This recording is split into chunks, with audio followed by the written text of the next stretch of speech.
अब हम आ चुके हैं कबीर साहिब का, जहाँ पे नीरू नीमा रहे थे कबीर साहब के साथ। तो उस स्थान पे आ चुके हैं जहाँ पे कबीर साहब का बचपना बीता था। बचपन बाल्यकाल में वो कबीर साहब यहीं पे ठहरे थे, उसी जगह पे हम आ चुके हैं। तो आज हम उसी जगह को आपको विजिट करवाने। आप देख रहे हैं एक शादी सब शादी एक जाए जैसे मूल के साखियों का यहाँ पे विवरण है, और काफ़ी अच्छे अच्छे चित्रण को आपको दिखाने को मिलेगा। ये देखो यहाँ पे आपको चित्रण देखने को मिलेगा, आप ये देख सकते हैं। ये इस तरह के साहिब की साखियाँ वगैरह हैं, और इसका नज़ारा इस तरफ आपको दिखा रहे हैं। हम कबीर चौराहा जिसे बोलते हैं, जहाँ पे सर्वानंद स्वामी भी, सर्वानंद स्वामी जो थे यहाँ के, उनको यहाँ का पीठाधीश या महंत बनाया गया था। आज हम उसी जगह को विजिट कर रहे हैं। तो ये जो आप पीछे का ये जो चित्रण देख रहे हैं, ये काफ़ी अच्छे अंकित कर रहा है, और इसको दर्शकों को भव्य रूप का बनाया जा रहा है। अब हम इस गली में घुस रहे हैं। आप जब उधर से आएंगे तो आपको राइट लेफ़्ट टर्न लेना होगा, लेफ़्ट साइड में। ये है मेन एंट्रेंस गेट, जहाँ पे यहाँ का ये देख पा रहे हैं सद्गुरु कबीर मंदिर कबीर चौराहा मूल का यहाँ विवरण है। और इसी के अंदर से, गेट के अंदर से अब हम एंट्री कर रहे हैं। अब आ जाए,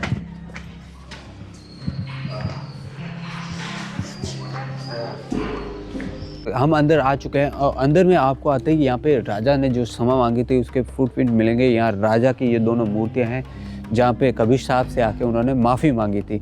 तो इसके बारे में पूरी ये स्टोरी लिखी गई है यहाँ पे। उसके बारे में हम ज़्यादा आपको विवरण नहीं बताएंगे, आप खुद पढ़ लेना। और साहब अभी आगे आए हैं तो आपको यहाँ पे ये घोड़े की नाल का आकार का ये जो आप पत्थर देख रहे हैं, तो इनके माध्यम से रौंदा जाता था उनको, जो भी भक्ति आंदोलन से जुड़े हुए जो लोग थे, जो अपने हिंदुत्व को बचाने का प्रयास कर रहे थे।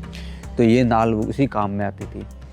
तो आप देख पा रहे हैं ये नाल है, घोड़े की नाल का आकार है, इसको ऊपर पटक दिया जाता था लोगों के। ये जो पिक्चर्स आप देख रहे हैं ना, ये रामानंद स्वामी द्वारा जो उनको गले लगाया गया था। तो रामानंद स्वामी ने जब उन्होंने बाल्य रूप दिखाया था कबीर साहब ने, तब उनको जब उन्होंने वापस पर्चा दिखाया कबीर साहब ने रामानंद स्वामी को, मैं आपको बाल्य रूप में वहाँ मिला था, इसी रूप में मिला था, इस रूप में मिला था। तो उनको ये देखकर उन्होंने उनसे कहा कि ये हमसे हमारे सबसे बड़े शिष्य, यही सबसे अच्छे शिष्य हैं। तो उन्होंने उनको गले लगा लिया था रामानंद स्वामी ने कबीर साहब को।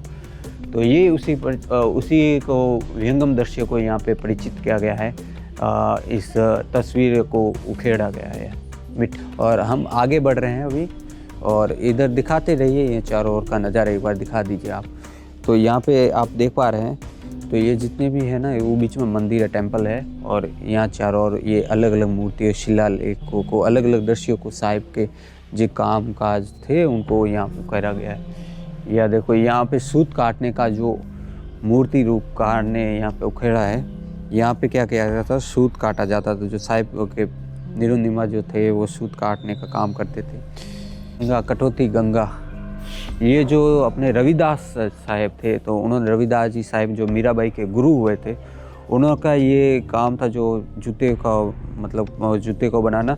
तो उनके द्वारा यहाँ पे क्या हुआ था कि एक जो सोने की जो गंगा का कि मन चंगा हो तो कहीं पे भी गंगा प्रकट हो सकती है। तो इसीलिए उन्होंने यहाँ पे सोने का जो कंगन था उन्होंने यहीं से प्रकट कर लिया था। तो गंगा को यहीं से हाथ डाला और निकाल दिया था, अपने जो पानी होता है पास में पड़ा रहता है उनका, उसी में से उन्होंने मेले पानी में से ही उन्होंने वो सोने का कंगन एक प्रकट किया था।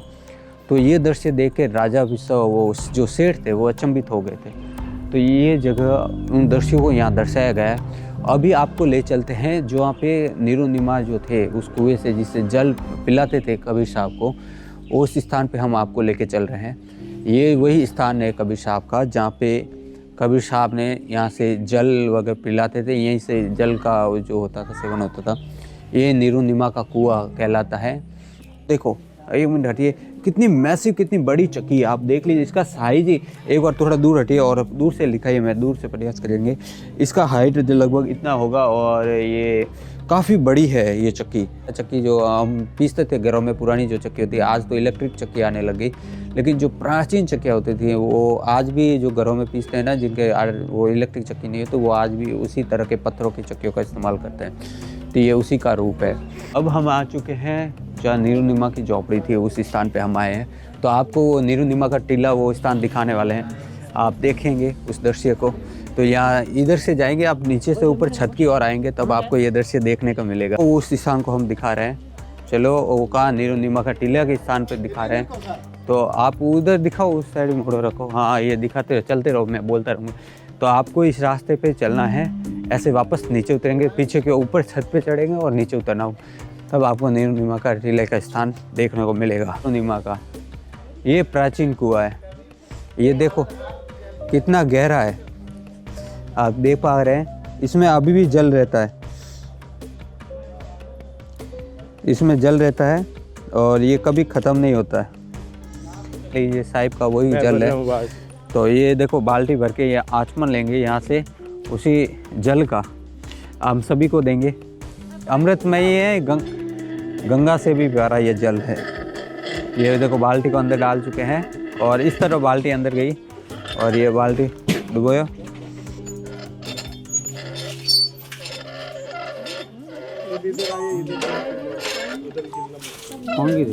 कौन बढ़िया साहेब बंदगी। ये देखो सभी को यहाँ से जल बांटा जा रहा है। जो नीरुनिमा का कुआं जो प्राचीन को है, 500 वर्ष पुराना है, ये नीरुनिमा का कुआं है। इसी कुएं से साहेब ने का जल पान हुआ था, यही कुआं है, आप देख रहे हैं। मैं आ चुका हूँ लहर तारा धाम में। लहर तारा धाम मतलब जहाँ पे कबीर साहब का प्रकट स्थल था। यहीं पे कबीर साहब का प्रकट हुए थे, यहीं पे कबीर साहब का अवतरण हुआ था, सतलोक से प्रकट हुए थे, कमल पुष्प पे अवतरण हुए थे। वो तालाब आपको दिखाने वाला हूँ, चलो आप मेरे साथ। तो चलते चलते आपको मैं दिखाने वाला हूँ, यही वो तालाब है, यही वो एरिया है। अभी लॉक लगा हुआ है, अंदर का मैंने व्यू पहले ही ले लिया, आपको सब दिखाएंगे। यही वो तालाब है जहाँ पे कमल पुष्प पे कबीर साहब का अवतरण हुआ था। इसी को लहर तारा तालाब बोलते हैं। ये देखो आप ऊपर से देख सकते हैं, ये लहर तारा तालाब का व्यू मैं आपको ऊपर से दिखा रहा हूँ। और अंदर अगर आपको देखा, ये देखो ये है पूरा लहर तारा तालाब। और इसी पर उदित नाम साहिब ने यहाँ लहर तारा धाम की स्थापना की। यहाँ टेम्पल भी बना हुआ है।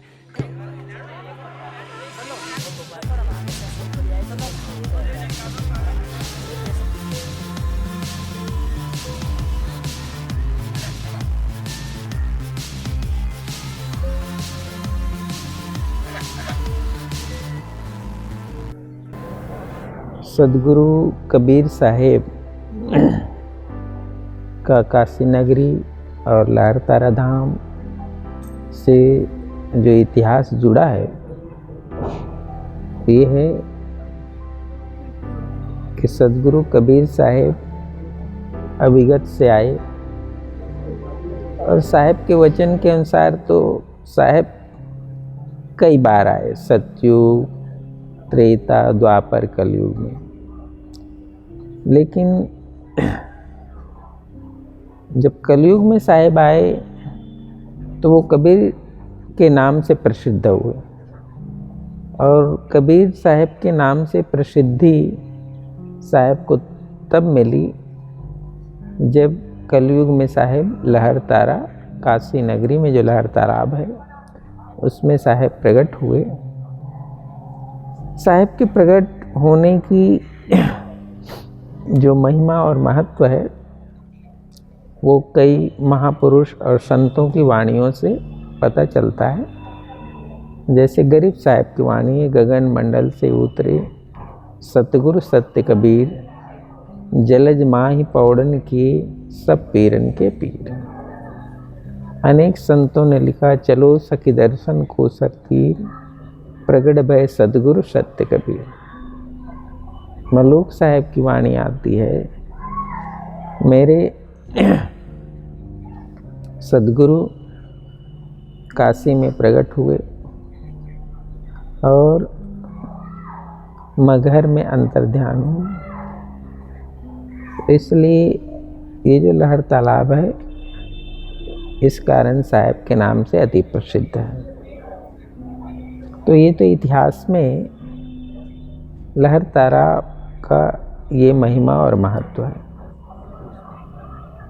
बाद में जो कबीर साहब के पथ के अनुयायी हैं उनके लिए तो ये अति महत्वपूर्ण स्थान है, क्योंकि साहब के चरण यहाँ पड़े और जिस ताकत से इस लहरतारा भूमि या स्थान को शक्ति मिली, उन महापुरुषों के नाम के कारण।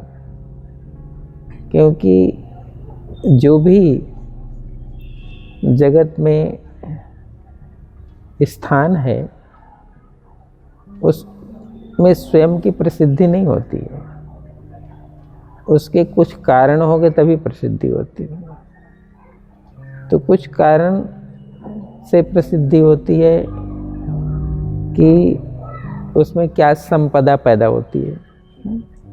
किसी ज़मीन में कोई चीज़ निकलता है, हीरा निकल जाए, मोती निकल जाए, मार्बल निकल जाए, तो इस कारण वहाँ की प्रसिद्धि होती है।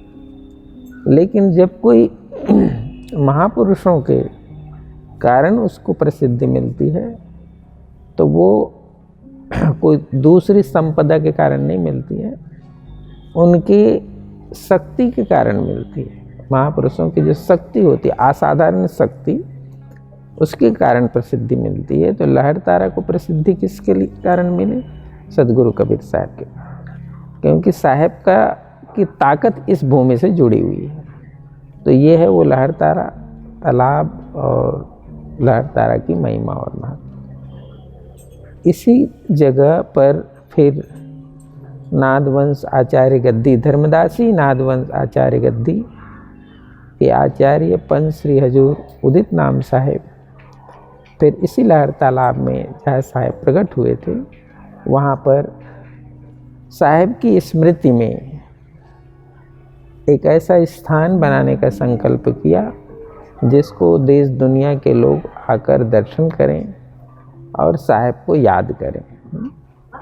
साहेब के वाणी वचनों को इस स्थान के माध्यम से सदगुरु के जो प्रेमी हैं वो इसे जाने, इस उद्देश्य से साहेब ने यहाँ स्मारक बनाने का, मंदिर बनाने का, जीवन दर्शन बनाने का संकल्प किया और साहेब ने उसे अपने जीवन काल में इतना स्वरूप प्रदान किया।